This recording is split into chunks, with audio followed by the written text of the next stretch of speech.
शहर के पौष इलाके में स्थित शांति विला बाहर से देखने में किसी स्वर्ग से कम नहीं था। सफेद रंग की दीवारों पर लिपटी बोगनवेलिया की बेलें और बरामदे में झूलता हुआ झूला, सब कुछ एक खुशहाल परिवार की गवाही देता था। इस घर के मुखिया थे रामेश्वर जी।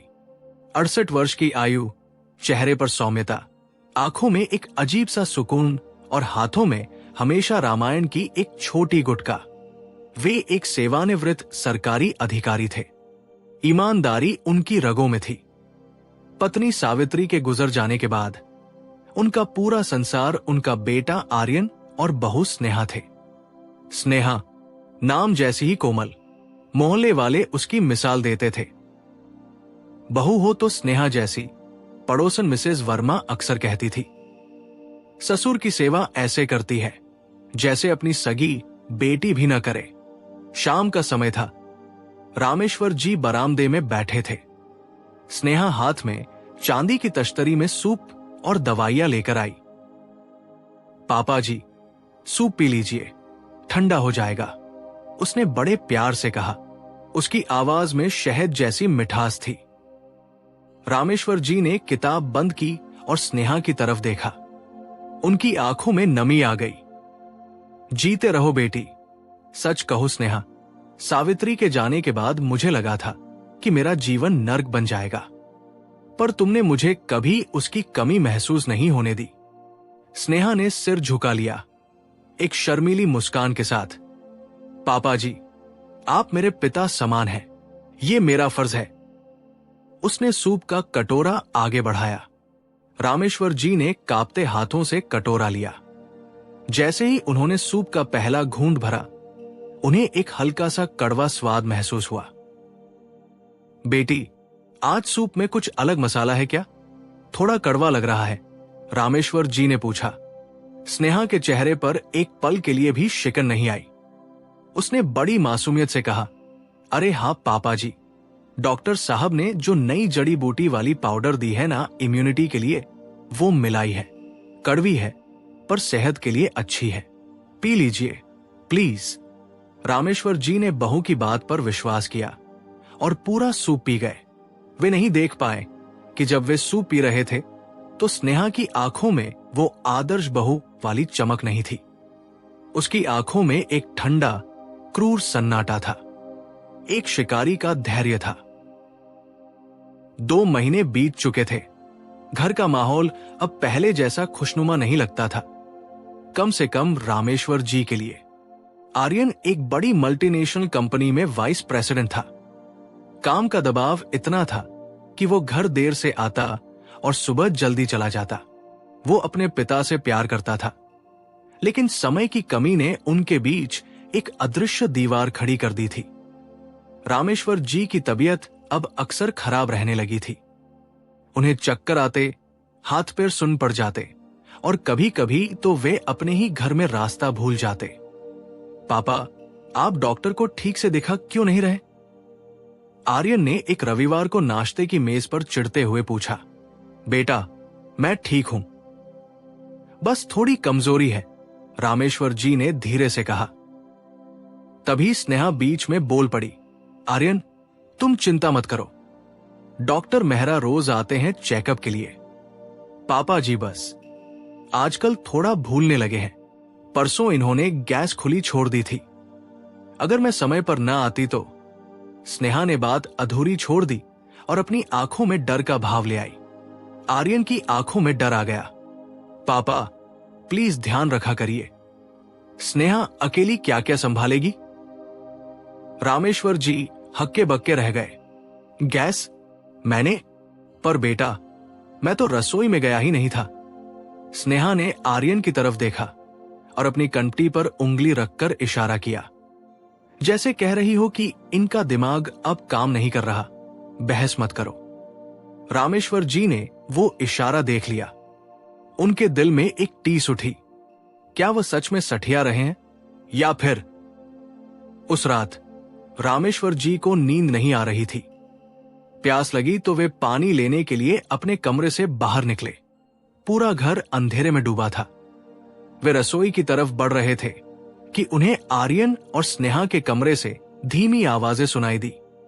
आर्यन, अब हमें उस प्रॉपर्टी के पेपर्स पर पापा के साइन ले लेने चाहिए, स्नेहा की आवाज थी। उनकी हालत देख रहे हो? कल को अगर उन्हें कुछ हो गया और वसीयत का लफड़ा हुआ तो तुम्हारे चाचा ताऊ सब हक मांगने आ जाएंगे। स्नेहा, अभी पापा जिंदा है, कैसी बातें कर रही हो? आर्यन थोड़ा गुस्से में लगा। मैं प्रैक्टिकल बात कर रही हूं आर्यन। डॉक्टर मेहरा कह रहे थे कि उनका हार्ट बहुत वीक हो गया है, डिमेंशिया, भूलने की बीमारी भी शुरू हो गया है। हमें लीगल काम निपटा लेना चाहिए। रामेश्वर जी दरवाजे के बाहर बुद्ध बने खड़े थे। उनका दिल जोर जोर से धड़क रहा था। Dementia, heart problem? पिछले महीने तक तो उनका दिल बिल्कुल स्वस्थ था। और डॉक्टर मेहरा? उन्होंने तो डॉक्टर मेहरा को पिछले एक हफ्ते से देखा तक नहीं था। स्नेहा तो कहती थी कि वो उन्हें फोन पर कंसल्ट करती है। उस रात रामेश्वर जी पानी पिए बिना ही कमरे में लौट आए। पहली बार उन्हें अपनी बहू से डर लगा। सर्दियों की शुरुआत हो चुकी थी। रामेश्वर जी अब ज्यादातर समय अपने कमरे में ही रहते थे। उनका शरीर हड्डियों का ढांचा बनता जा रहा था। पड़ोसियों ने आना बंद कर दिया था क्योंकि स्नेहा ने सबको कह रखा था कि पापा जी को इन्फेक्शन का खतरा है, कोई उनसे न मिले। ये एक सोची समझी साजिश थी। आइसोलेशन, एकांतवास। शिकार को दुनिया से काट दो ताकि उसकी चीखें कोई सुन न सके।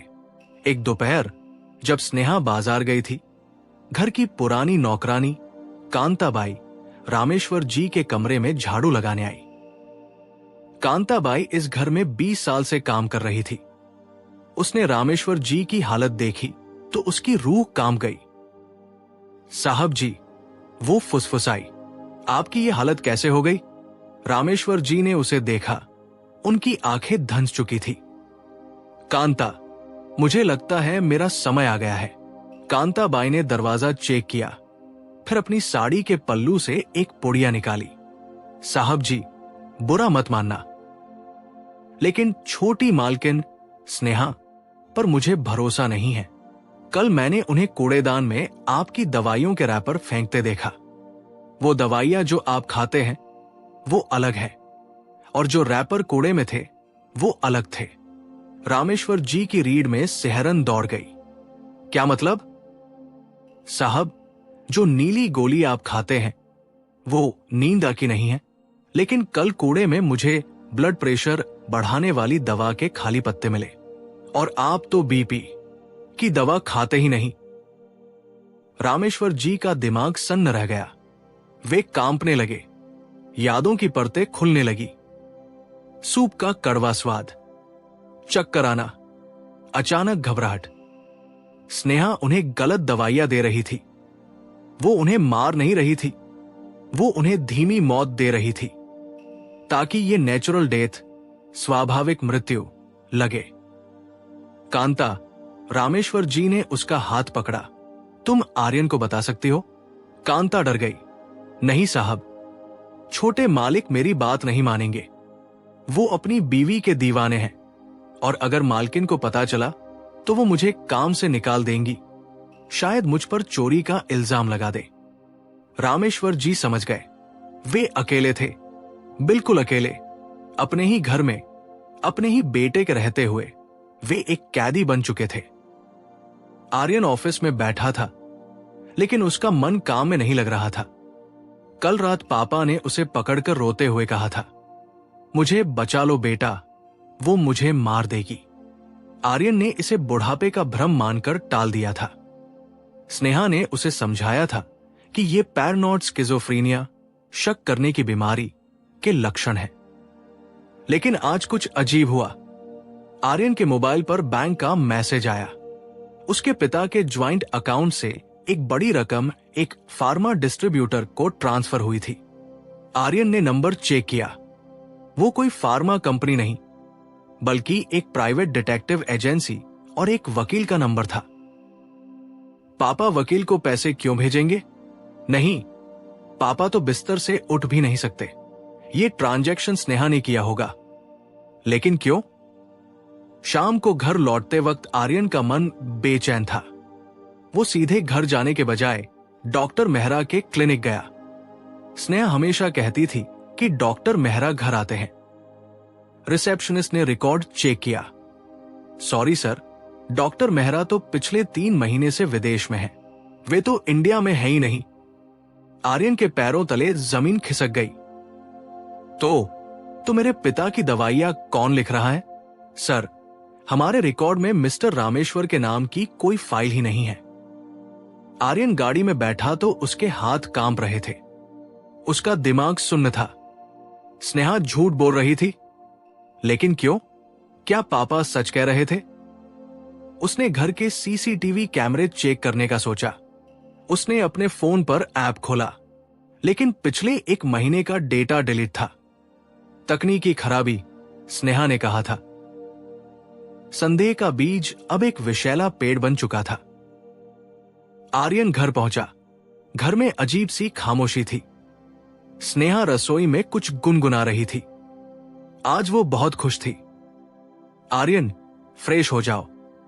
आज मैंने तुम्हारी पसंद का डिनर बनाया है, उसने मुस्कुराते हुए कहा। आर्यन ने कुछ नहीं कहा। वो सीधे पापा के कमरे की ओर गया। दरवाजा अंदर से बंद नहीं था, बस भिड़ा हुआ था। अंदर का नजारा देखकर आर्यन की सांसें थम गई। रामेश्वर जी बिस्तर से नीचे गिरे पड़े थे। उनके मुंह से झाग निकल रहा था। वे सांस लेने के लिए तड़प रहे थे। पास ही में इंसुलिन का एक इंजेक्शन पड़ा था, जबकि रामेश्वर जी को डायबिटीज नहीं थी। पापा, आर्यन चीखा। वो दौड़कर पिता के पास गया। रामेश्वर जी ने कांपते हाथ से आर्यन का कॉलर पकड़ा। उनकी आंखों में अब डर नहीं, बल्कि एक अजीब सी शांति थी, सच्चाई बता पाने की शांति। वो पेपर्स। रामेश्वर जी ने तकिए के नीचे इशारा किया। आर्यन ने तकिया हटाया। वहां एक डायरी थी। तभी पीछे से स्नेहा आई। उसके हाथ में खाने की ट्रे थी। रामेश्वर जी को जमीन पर पड़ा देख उसके चेहरे का रंग उड़ गया, लेकिन अगले ही पल उसने अपने चेहरे पर घबराहट का मुखौटा ओढ़ लिया। हे भगवान! पापा जी, क्या हुआ? आर्यन, शायद हार्ट अटैक है, एम्बुलेंस बुलाओ। आर्यन ने धीरे से अपना सिर घुमाया और स्नेहा को देखा। उसकी आंखों में आंसू थे, लेकिन वे दुख के नहीं, नफरत के थे। इंसुलिन, स्नेहा। आर्यन ने जमीन पर पड़ा इंजेक्शन उठाया। पापा को डायबिटीज कब से हो गई? स्नेहा एक पल के लिए सहम गई। वो शायद मल्टीविटामिन का इंजेक्शन होगा। मैंने तो। झूठ बोलना बंद करो, आर्यन शेर की तरह दहाड़ा। डॉक्टर मेहरा विदेश में है। बैंक से पैसे तुम निकाल रही हो, और ये इंसुलिन का ओवरडोज। तुम उन्हें मारना चाहती थी। स्नेहा का चेहरा बदल गया। वो घबराई हुई अबला नारी का मुखौटा उतर गया। उसके चेहरे पर एक पथरीली कठोरता आ गई। वो सीधी खड़ी हो गई। हां, उसने ठंडे स्वर में कहा। हां, मारना चाहती थी। और क्या करती? आर्यन सन्न रह गया। क्यों? उसने टूटती आवाज में पूछा। क्यों? स्नेहा हंसी, एक विक्षिप्त हंसी। क्योंकि मैं थक गई थी आर्यन, तुम्हारी ये आदर्श परिवार की नौटंकी से। 6 साल से मैं इस बुढ़े की सेवा कर रही हूं। पहले तुम्हारी मां, फिर ये। मेरा अपना कोई जीवन नहीं। मुझे दुनिया घूमनी थी, अपने तरीके से जीना था। लेकिन नहीं, बहू घर की लक्ष्मी है, बहू सेवा करेगी।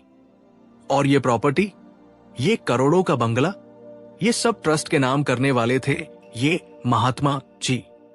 समाज सेवा के लिए। मेरा क्या? हमारा क्या? स्नेहा ने एक कदम आगे बढ़ाया। मैंने जो किया हमारे भविष्य के लिए किया आर्यन।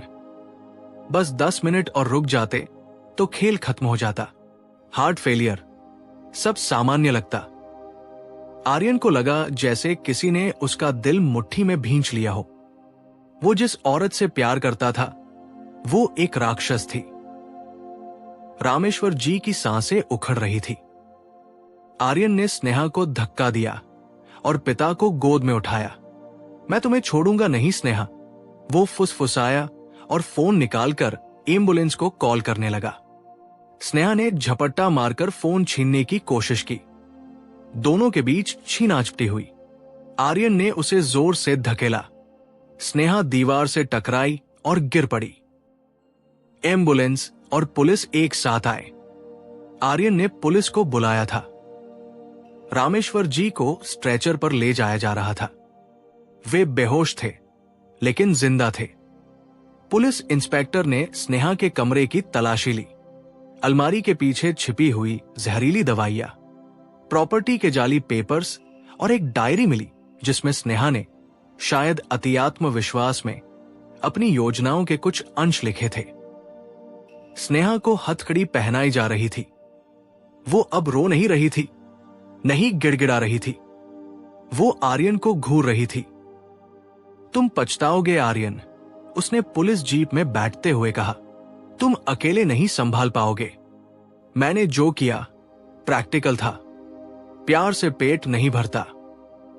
आर्यन ने उसे जाते हुए देखा।